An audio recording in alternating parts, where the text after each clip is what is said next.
તને માફ કરવા માંગતી હોય તો મને વાંધો નથી.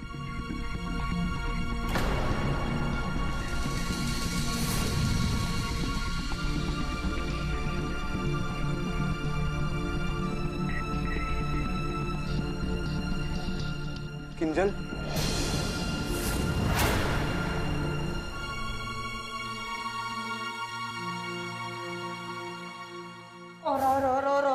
મારી માવડી એલા મોહનિયા, તું શું બોલે છે? તને ભાન છે?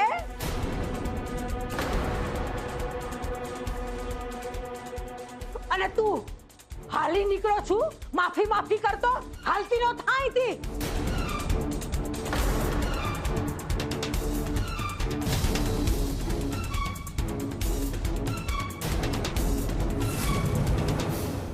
એક તો મારી છોડીને આખા ગામ વચાડે બદનામ કરી, અને હવે વાલો થવા આવસ અને ત્યારે કે બારના ચાર માણા અહીંયા નથી. હાલતી નો થાય તી. બા,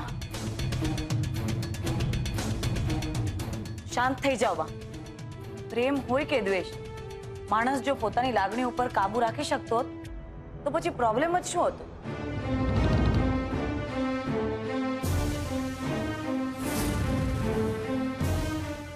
સાચું કહો છો તમે. પ્રોબ્લેમ પણ કિંજલ અને ઉત્કર્ષનો છે. એ લોકો નક્કી કરશે શું કરવું.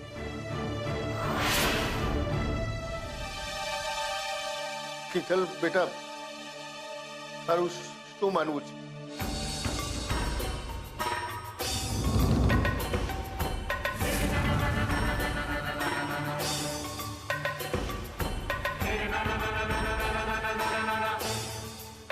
માનવામાં તો એમ છે પપ્પા કે સેજલે મને કહ્યું ઉત્કર્ષ ઈચ્છે છે એને લાફો માર્યા બદલ હું એની માફી માંગુ.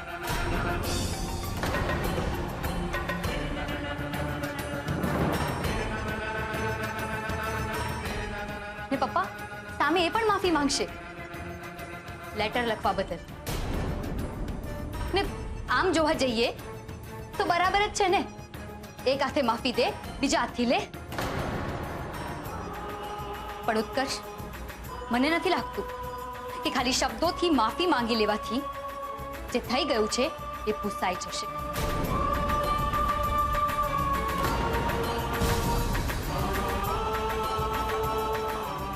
એ છતાં હું તારી માફી માંગુ છું.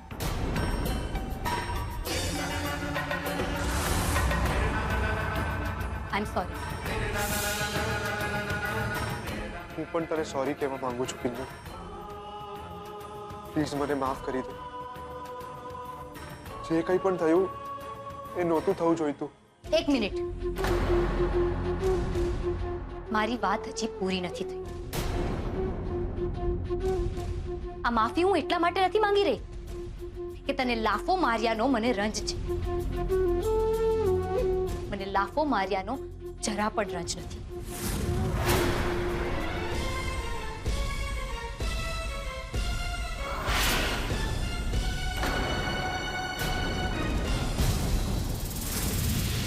રંજ મને એ વાતનો છે કે તે મારા માટે આટલું કર્યું ને બદલામાં મેં શું આપ્યું?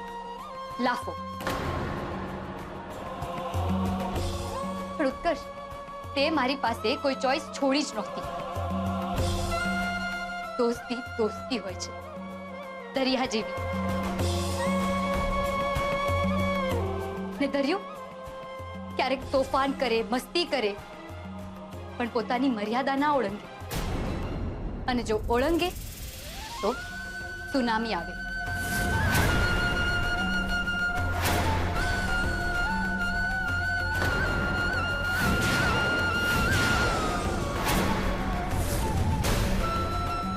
અને પછી કંઈ નથી બચતું.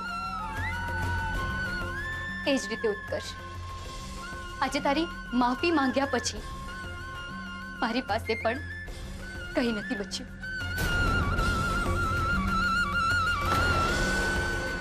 કિંજલ સાંભળ, મને લાગે છે કે તું તારી જાત સાથે વધુ પડતી સખત થઈ રહી છે. અને આ બધું બહુ નેચરલ છે. જ્યારે બે માણસ એક સાથે વધારે સમય પસાર કરે ને ત્યારે તેમની વચ્ચે એક અન્ડરસ્ટેન્ડિંગ, એક રેપો બંધાઈ ગયો હોય છે.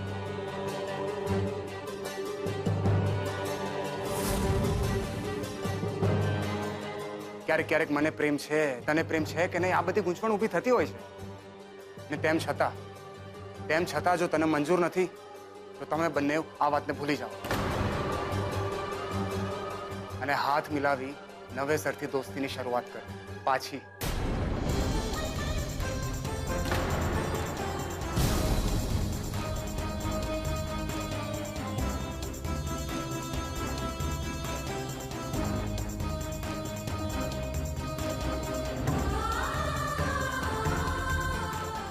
માફ કરજો જીજુ, પણ હવે પોસિબલ નથી.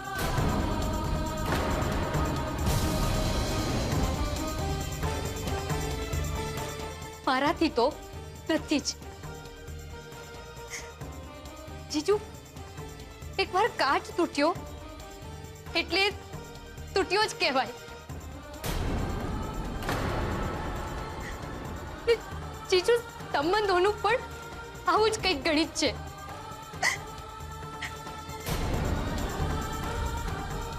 હવે પરાણે જોડતોડ કરીને જીવવામાં મજા નહીં આવે.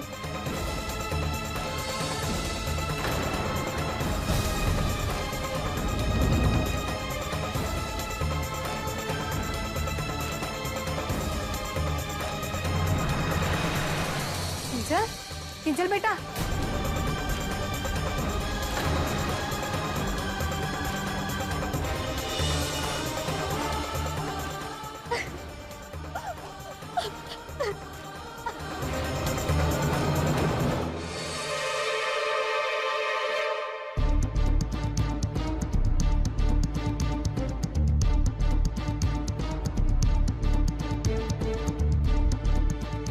મીરાબેન, અમુક ઘાને રૂજાતા વાર લાગે છે ને અમુક જલ્દી રૂજાઈ જતા હોય છે. પણ ઘા રૂજાવો એ જરૂરી હોય છે. ને અમારામાં પણ જો મન, કર્મ, વચનથી કોઈનું મન દુઃખ થયું હોય ને તો મિચ્છામી દુક્કડમ કહીને માફી માંગવાનો રિવાજ છે. હું ઉત્કર્ષની સગીમાં તો નથી, પણ છતાંય તમારા મનમાં દુભાયાનો જરા પણ ભાવ હોય ને તો મિચ્છામી દુક્કડમ.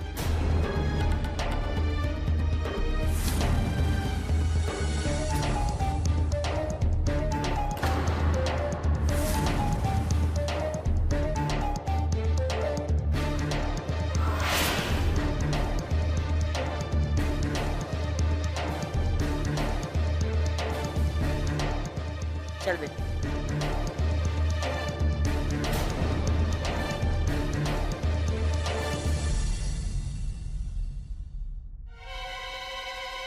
બાકી કિંજલડી એક વાત જબરી કહી ગયું. હો,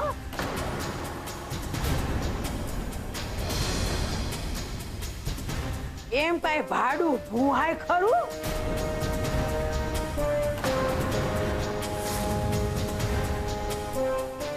કા મોહન?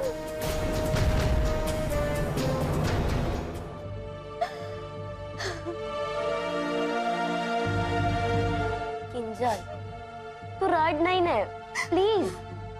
તે બરાબર કર્યું છે. માફી પણ માંગી લીધી ને ઉત્કર્ષને માફ પણ ના કર્યો. શું ધૂળ બરાબર કર્યું છે? અને કિંજલ, મને આનો જવાબ આપીશ?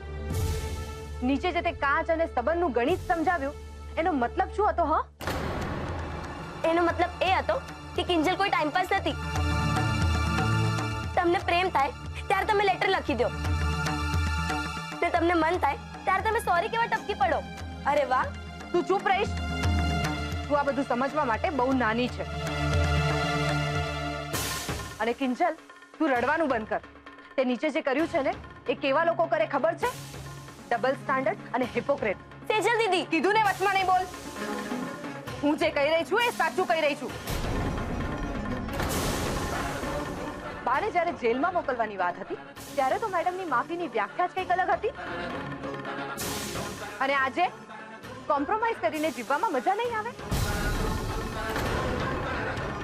કેમ ભાઈ, બા પાસેથી કોઈ ખાસ ટ્રેનિંગ લઈ રહી છે તું? કે પછી જેવો સંગ કેવો રંગ? મારી સામે આમ નહીં જો. અને આ તારા જે મગરમચ્છ વાળા આંસુ છે ને એ મારી સામે તો નહીં જ ચાલે. તેજલ, આ મગરમચ્છના આંસુ નથી. આ એક દોસ્ત ગુમાવ્યાનો અફસોસ છે. અચ્છા, મને તો નથી લાગી રહ્યું.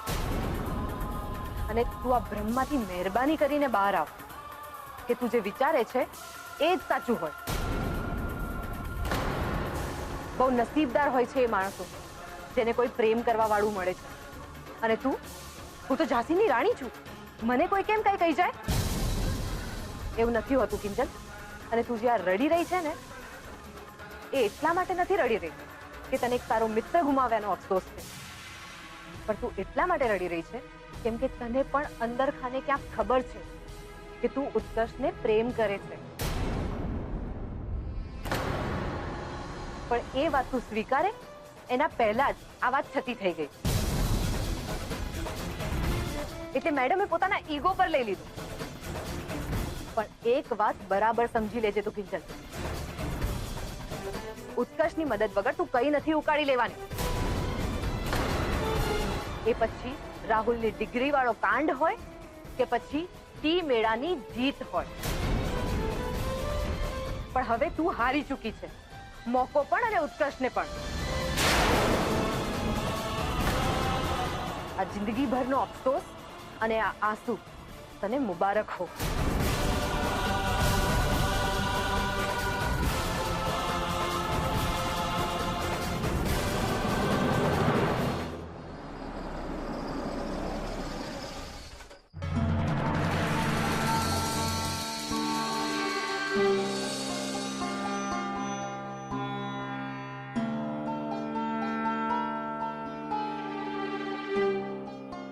ઉત્કર્ષ,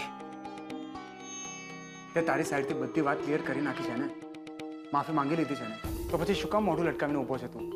કારણ કે તું અને હું બંને જાણીએ છીએ કે કિંજલે મને દિલથી માફ નથી કર્યો. એને ચોખ્ખા શબ્દોમાં કહી દીધું છે કે પતી ગયું એટલે પતી ગયું બધું. જો ભાઈ, એના બોલવાથી કશું થતું નથી. બોલવામાં સહેલું લાગે પણ પ્રેક્ટિકલી પોસિબલ નથી. આ શું પોસિબલ નથી રૂપેશ? મને તો હવે કોઈ પોસિબિલિટી જ દેખાતી જ નથી. એટલે તું આટલો નેગેટિવ શું કામ થાય છે? અને એમ પણ તમે એકબીજાને જે રીતે મદદ કરી છે, એકબીજાનો સાથ આપ્યો છે, તે ઘણી ઊંડી વાત છે. સો પ્લીઝ ફાલતુના વિચાર બંધ કર અને બી પોઝિટિવ. અને એક વસ્તુ તો સારી થઈ ને કે કિંજલને પણ તારી ફિલિંગ્સની ખબર પડી ગઈ. હા, પણ એનાથી શું? કિંજલ તો મારી સાથે નથી ને. હવે ભૂલ કરી છે તો ભોગવો. ઉત્કર્ષ, હું છું ને, શું કામ ચિંતા કરે છે? આપણે આમાંથી પણ કોઈ રસ્તો કાઢી લઈશું.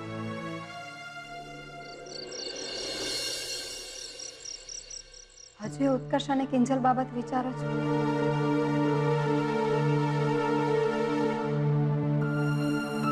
તમને વાંધો ના હોય તો કહું,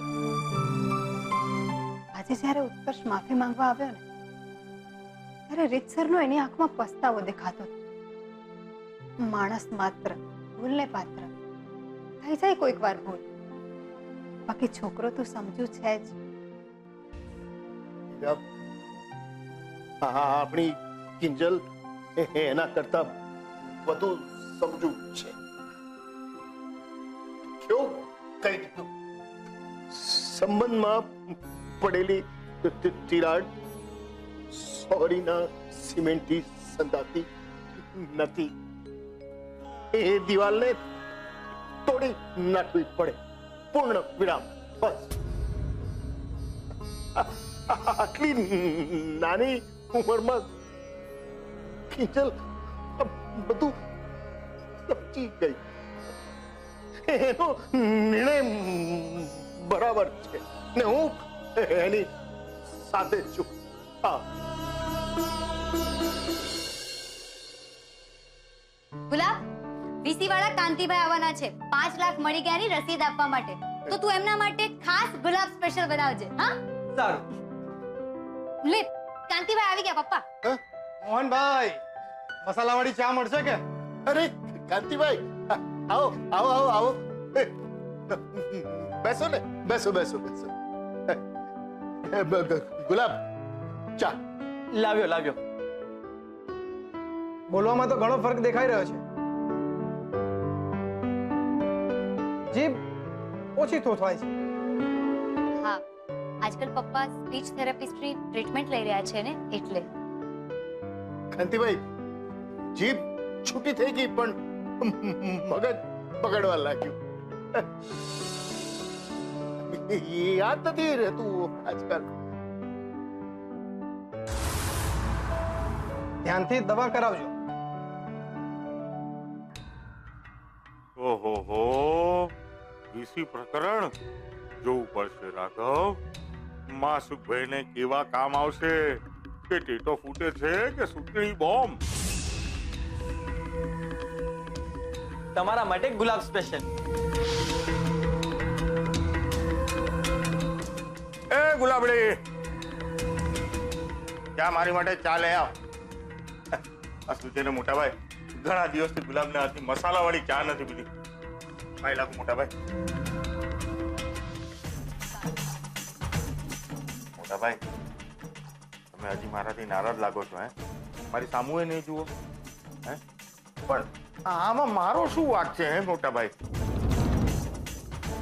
મને એમ કહો, એક બાજુ ભીમજી અદા અને નાથ, એની સામે શું ચાલે મારી આટલી નાની જાત? હે, ઓ કાંતિભાઈ, તમે સમજાવો ને મારા મોટા ભાઈને. જુઓ, આ બધી તમારી અંગત વાતો છે. હું તો માત્ર વીસીનો હિસાબ જાણું.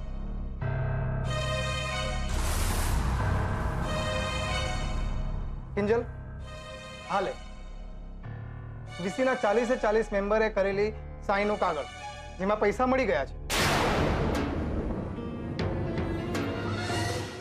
અને તમે 5 લાખ વીસીના ભરપાઈ કર્યા એની રસીદ.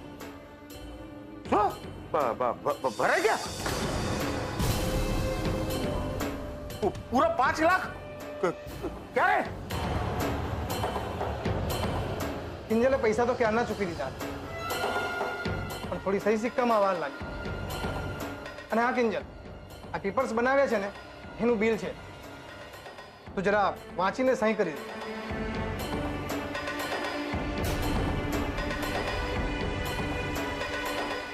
હાલો.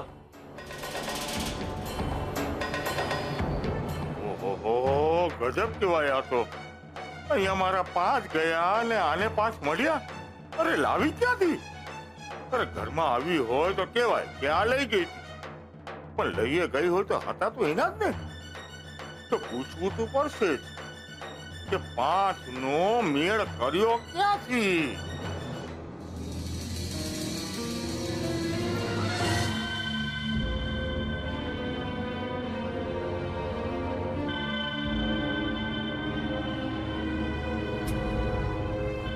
કાકા, આટલું બધું શું વિચારી રહ્યા છો? કઈ નહીં બેટા, પણ 5 લાખ આમ મોટી રકમ કહેવાય. હે, તે ચૂકવી દીધા એ બહુ જ સારી વાત છે, પણ ક્યાંથી ને કેવી રીતે કઈ સમજાયું નહીં. લાગે છે તારે કોઈ હીરાની ખાણ હાથમાં લાગી ગઈ લાગે છે બેટા. કાકા, મારે મન, મારી મહેનત અને મારા પપ્પાના આશીર્વાદ કોઈ હીરાની ખાણથી ઓછા નથી. ને કાંતિભાઈ, આ પેપર્સ હું તમને વાંચીને પછી સહી કરીને મોકલાવું તો કોઈ વાંધો? અરે એમાં શું વાંધો હોય, પણ હા, થોડો સમય લાગી ગયો આ સહી સિક્કામાં, એના માટે હું માફી માંગુ છું. અને હા, તમારે આ વિષયમાં ફરીથી જોડાવાનું મન થાય ને તો ચોક્કસથી મને યાદ કરજો. ચોક્કસથી. પણ હા, એક વિનંતી છે. વીસીની મીટિંગ્સ વર્ષોથી મોહન એન્ડ ડોટર્સ પર થઈ રહી છે અને અહીંયા જ થવી જોઈએ. બસ એ નિયમ તૂટવો ના જોઈએ.